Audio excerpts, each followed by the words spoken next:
Hello, my name is Ari Ramachandran. I'm from Winchester, Massachusetts. Today I have the distinct pleasure to be with Dr. Scarfo, who is a medical health plan director. Dr. Scarfo, could you please provide a brief introduction about yourself? Sure. Thank you, Aria. So my name is Dr. Lisa Scarfo. I work for a health plan in Massachusetts. I'm a medical director. I've been there about 6 years. I am also trained as a pediatrician, and I worked in a community health center in the Boston area for the last 20 years and have a lot of experience dealing with Medicaid members and some commercial members. Okay, so let's dive right into the questions. So, how has the pandemic affected your work, just in general? Sure.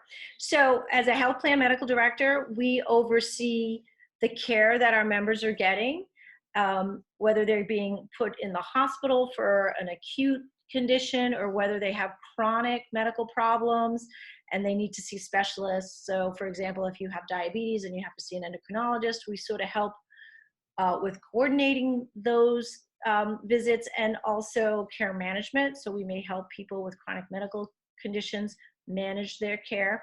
And then of course we pay the claims when the bills come into the health plan. And so one of the things that we've had to do is, as you can probably already know, a lot of doctors' offices are closed for routine regular care. And so some of what we've had to do is come up with ways to help the physicians and the other care providers continue to care for patients when their offices are closed. Okay. So things like expanding upon telehealth services and helping patients reach their doctors through those kinds of services. Mm-hmm. And then also just what to do when somebody gets hospitalized with COVID as they're getting ready to go home. Can they go home? Where's their home? Can they isolate themselves at home? Do they have everything they need at home and things like that? So we're helping coordinate with those. Okay, sure. So, what role does your training as a pediatrician play in your medical health director role? Sure. So normally, my focus is, although I'm a pediatrician and I do focus on pediatrics, I would help manage care with pediatric patients. But as a medical health plan director, I actually, my reach is the entire population. So I do a fair amount of adult work as well. We should probably move the dog.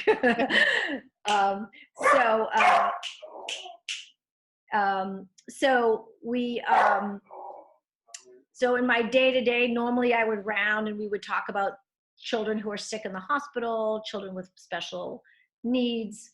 We would look at requests for certain care types. But now I also do a fair amount of that for adults as well. Okay. So what percentage of your patients need ICU care? So right now with COVID, we don't have the statistics on how many of our patients are requiring ICU level of care. It's a little too early for us to have those statistics. We are tracking how many people are being admitted to the hospital with either COVID or suspected COVID illness. A very large percentage of those patients who are going to the hospital are being transferred into an intensive care unit, but it's still a little bit too early for us to, we haven't done that deeper dive into the statistics yet, but it's by far greater than normal days. Okay, so do you have enough ICU beds currently for the amount of patients? So my health plan is part of a larger provider system, and the provider side has done a lot of work planning and projecting for the ICU capacity. And so across the system, there are still some hospitals that have capacity, and others are still trying to protect their capacity by moving patients around and trying to free up some space. Sure. So right now, I haven't heard of that as being as critical as, say, in New York, where they're clearly running out of ICU capacity. So I don't think we're at that point yet. Okay. But I think, it'll be really critical to see what happens in the next week or two. Sure, sure. Do you predict that there'll be I know our peak week is in about a week. So has your hospital taken any precautions to prepare for that? Yeah, so they have. So that, obviously a lot of the hospitals are not doing elective type procedures. Hmm. So for example, maybe I have a heart condition, a chronic heart condition, and I need a surgery, not emergently, but I do need something to be done. And as a result of that surgery, I will need an ICU stay. Clearly, those kinds of things are not being done right now. So if the Hmm. patient can safely wait Hmm. for that kind of surgery, those surgeries are being postponed until after this crisis, because Sure. we certainly want to try and, one, preserve the capacity, but two, we don't want to expose somebody who doesn't have COVID Too. to a hospital system that Yeah. obviously has COVID. And Yeah. um, many of the hospitals have postponed a lot of their elective Hmm. procedure types of procedures and care, which of course is causing some parts of the hospital to be very quiet and have no activity, and then other parts of the hospital like the emergency room and the intensive care units and some of the inpatient floors to just explode. Yeah. At the same time, there are certain things that happen, right? So if somebody has a heart attack, they can't wait. They come in, they have to go Yeah. to surgery, they go. But I think overall, things are manageable. It sounds like things are manageable right now. That's good. Yeah, so there's been a lot of planning and projecting, and I think our state was smart to close down and Yes. and Yes. defer, and the governor has been very quick to Yeah. enact stay-at-home orders, and I think that is really going to be for the benefit Yeah. of us all. Yeah. I couldn't agree more. I think Governor Baker is actually doing a very good job of handling it so far. So, do you work with the other government agencies like the CDC or the Food Drug Administration, like FDA? Sure. So health plans are very highly regulated by a number of different agencies. So for example, if you're a healthcare, if you are a health plan that does Medicare or Medicaid, you are regulated by CMS. If you sell insurance to commercials insurance, then you are in the state of Massachusetts. There's a division of insurance that regulates what you do.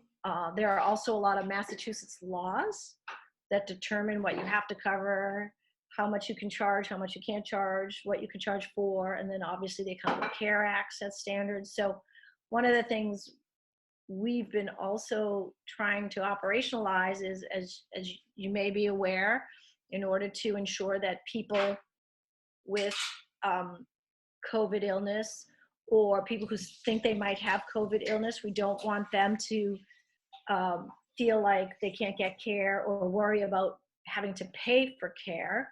So some of these agencies have regulated that insurance plans can't charge members for some of that care. So if you normally were to go to the emergency room and have a copayment, if you go there because you think you might have COVID, you're not going to have that COVID payment. And that way we make sure that people aren't worried about financial loss to themselves by going in and getting taken care of. So we've had to keep on top of a lot of different regulations that have been coming. Yeah. Okay. And then as far as the FDA is concerned, of course, whenever the FDA approves drugs for certain conditions, then we have to make sure we make them available. And one of the things that we've had to do is that, as you may have heard with the press around some potential medications that might be chloroquine, stuff like that. Exactly. So those are not new drugs. We've always carried them on our formulary. A combination of different drugs is what I've heard could potentially help. And so people are, as you probably also heard, people were running out to their pharmacies and seeing if they could try and get, give me a prescription. I want to kind of hoard this medication. We've had to put things in place to keep that from happening. So Yeah. if you have a prescription, you can only get so many. Obviously, these drugs are used to treat other diseases. So we want to make sure that the people who have those diseases are still getting those medications, or else their conditions will get worse. So we've had to do some work around that as well. That's actually interesting because I knew this was a potential cure. I wouldn't say cure, but preventative, or it was a helpful drug, right? But I didn't realize that a lot of people were running out to their pharmacies and trying to get their hands on it as fast as possible. So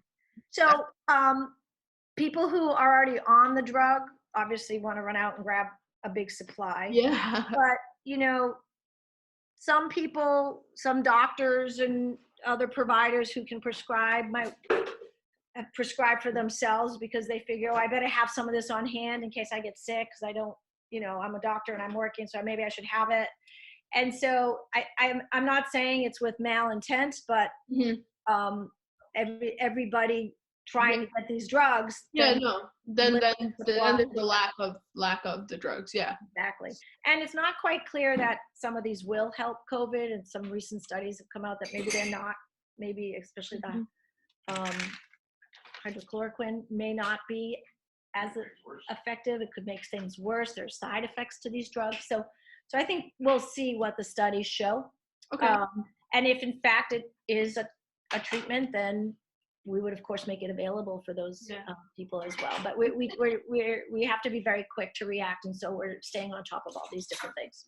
Okay. One thing I was curious about is hydroxychloroquine a treatment or is it a preventative measure? I'm not quite sure. I think they're thinking that it potentially could be a treatment. I'm not sure about the data around as a preventative, but again, the data isn't that strong for that either. And I think that's where what you hear, don't do that. What you hear is it's, information has to be put into context and science. I mean, it's really important that science backs up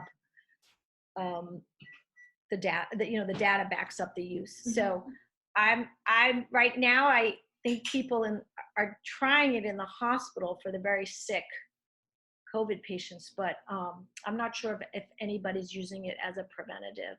I think there are people who are on that medication for other conditions like we mentioned. And so it'll be very interesting to see if that group of people is less affected by COVID by virtue of the fact that they happen to be taking this med for a different diagnosis. Yeah. It's probably too early to tell. Yeah. But it might be interesting to see if that's the case. So does the government stipulate any guidelines for you? So, I had mentioned earlier, there are governmental agencies that do impose certain things on us. So for example, prior to the COVID crisis, so if you were to go into your doctor in person and have a visit with them, as you probably had, and they, examine you and put their hands on you and take your pulse and your blood pressure, and they do a full exam and they talk to you, they could bill the insurance company for a certain visit. Okay.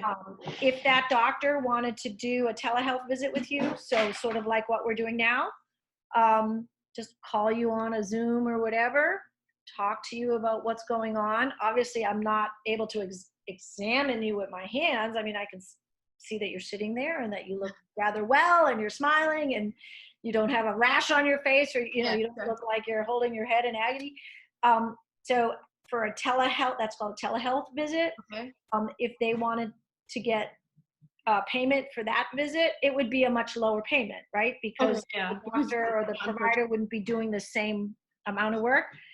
But because we're trying to keep people out of the hospital, but we still want them to be able to reach out and talk to their doctors, one of the new regulations has said for this period of COVID, the insurance plans, if the members have fully insured, they call fully insured commercial or Medicaid, that the insurance company has to pay the doctor the same. Mm. So they want doctors and other providers like nurse practitioners or physician assistants to use this kind of a platform to try and keep taking care of their patients, but keep them out of the hospital Mm-hmm. and at home safe, and not feel like they got a financial hit for that. Right. So we've had to change a lot of our operations to accommodate that, because we want to make sure that we pay them what they're expecting. Yeah. Yeah, so certain things like that. Okay. So as a health plan director during these, some would say, chaotic times, what has been your biggest challenge? I think trying to, well, one of the challenges is trying to keep on top of all these Yeah. new regulations, and Sure. then communicate those Mm-hmm. to keep the members informed. Mm-hmm. So a lot of work has been done similar to your website. We have a website with all the Yeah. links to the latest CDC guidelines, Right. and also to prepare our staff to be ready when people call in and ask us questions. Where can I go? How can I get taken care of? And so to keep on top of that, and to be really quick about it. We don't want, we can't afford to take 2 or 3 weeks to figure this stuff out. It really has to be done quickly. So people are meeting across our organization every day, and on top of that, everybody is working from home. So it's not like you could just all get in a room. We're all the challenge of work from There's home. a lot to be coordinated during these times. Exactly, which is a little harder when you're all at home versus it's all just get in the room, right? And then I think the other part is how we can help. So how can we help patients? How do we reach out to people who might not be sick right now, but maybe they have asthma, or maybe they have underlying lung condition or diabetes, and how can we reach out to those people and make sure that they have the medicine they need at home, that they have a good supply, that they know who to call if they're having trouble, so that they're not all going to the emergency room because they ran out of medicine or something happened, because we know they're at the highest risk. Yes. So how can we help them? Okay. And then finally, we're also thinking about our most needy members, our members who may not have English as their first language. So how are they understanding the information, what's available to them? And as we mentioned earlier, how does somebody isolate themselves when they live in a small apartment with a whole bunch of other people? How can we help people? How can we work with providers to think creatively about what we can do to support our most neediest members? Sure. So I know you previously mentioned that you think the lockdown has been going well and you think it's a very good idea, but what other things that could have been issued by the government or hospitals are doing currently? What other things do you think are being done correctly? So in order to take preventative measures during these tough times. So I think I think the hospitals and the providers are doing a great job. Mm-hmm. I think as best they can, the planning has gone well. I think the issues that they were facing, Mm-hmm. like shortages of equipment to protect them, like the masks and the proper masks, and just the fact that the sheer volume of patients getting sick, sometimes it's you can prepare for it, but until it really happens, it's hard to say. Also, over the last, I would say, 15 years or so, a lot of the doctors or the providers who would go into the hospital and take care of patients are no longer doing that. So they take care of patients in their office, and then if they go into the hospital, there's another group who only work in the hospital, and they're taking care of just the people in the hospital. Right. And as a result of that, I think some of the doctors who only work in the office may not feel as comfortable managing really, really sick people in the hospital anymore. Yeah, understood.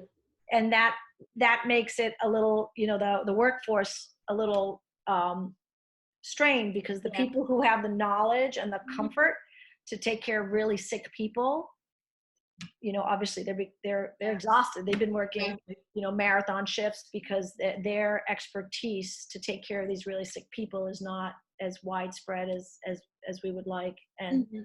it's hard to train people in the middle of an epidemic to Yeah, do things exactly. like, let's remember, most of the doctors, when they were in training, would manage ventilators and take care of people in an ICU, but I haven't been in an ICU in 15 years. So Yeah. I wouldn't be comfortable managing Yeah. a patient on a ventilator. I'd have to be sort of refreshed for that. So, um, and those are the kinds of things it's kind of hard to plan for, Yeah. maybe we'll all be wiser after this is over, and Yeah. there's a deeper dive and people realize that we need to keep certain skills up, Mhm. in the event of a pandemic. So that's, but I think, a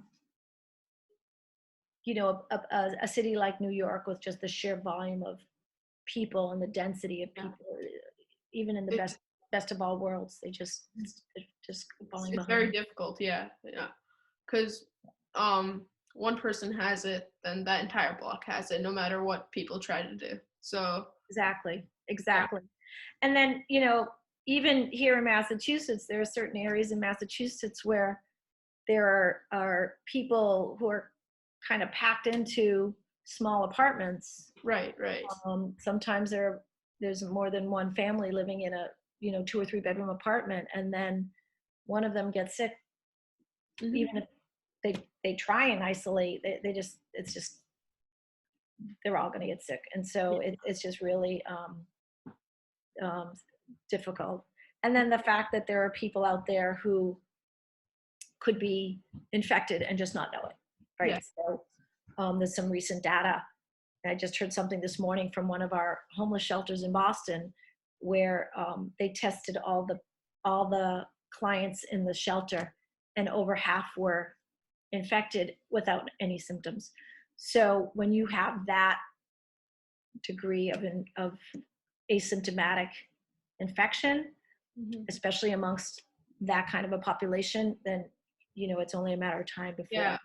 Yeah, and it's appalling. I was reading up on statistics, and it's appalling how many people are asymptomatic, and it's actually kind of scary because they're gonna walk around as if they're completely fine, and if you could be in a grocery store just walking by, and they're not coughing, they're not sneezing, so you don't even bother to stay too far away from them. You don't even bother to go to the aisle away, and then go around anything like that.